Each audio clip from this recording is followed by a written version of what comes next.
So getting a first World Series podium was, of course, very special for me, especially a German in Germany and having all the home crowds there.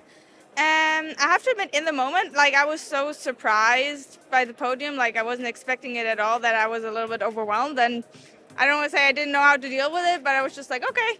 And it took a couple of weeks to like understand what it meant for me, and like also understand that like the potential that I have. Like I kind of proved to myself that if like the pieces fit together, I can do it, and that I can do it. I just need to keep working on it and get a little bit more consistent. I think we have to be very careful with all the little things. Like last year I was losing so much time on my transition on the final, and it cost me a lot at the end. So yeah, I think I was very disappointed about my transition, because I think I lose a lot because of that.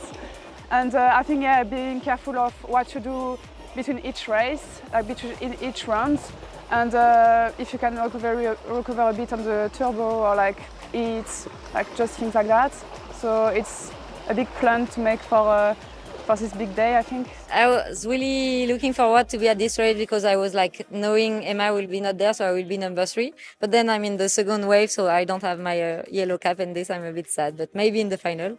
But I start to be a bit tired, to be honest, since May, like Yokohama, I didn't really stop. So I could feel last weekend I was starting to be a bit tired. So I'm looking forward my little day off after the race, but I'm still very motivated, and I hope, I'm like thinking it's my last one of my block of race, so I hope it will be even the best one. But for sure, like race after race, I did better result, so there is a moment it will be hard to do even better. I think the bits that play to my strength are actually the transitions and the run, of course. And I think you also need to keep in mind that it's not one race, it's 3 races if you make it through all of them. So it looks short, but it's actually 3 by 25 minutes or something like that. And also you have another race from the day before, so it's not...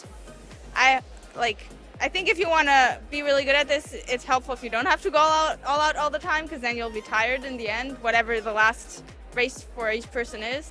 You have to be very focused on everything, because you can't lose like 2 seconds or something. Yeah, just that. Just being very focused on the race. And I mean, you have to be focused for like 3 hours maybe on the Saturday if you're doing the 3 rounds. I don't know. Like it's so much longer because obviously of the main race between.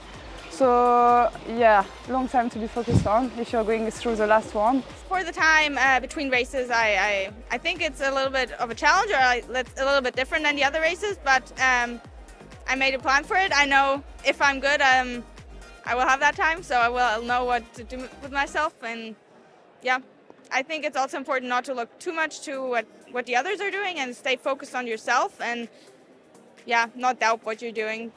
I've crashed the year before I won my first race, so I have so many like memories here. I think I didn't even realize I was leading and stuff. Like I was just very focused on this day.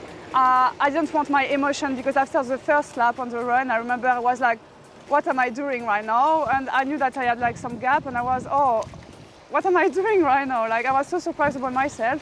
But then I was, oh, I can't like start to be like focusing on that right now. I need to like just stay focused on my run, on what I'm doing right now, because I don't want like to make my emotion like take all of my body and stuff. So good memory.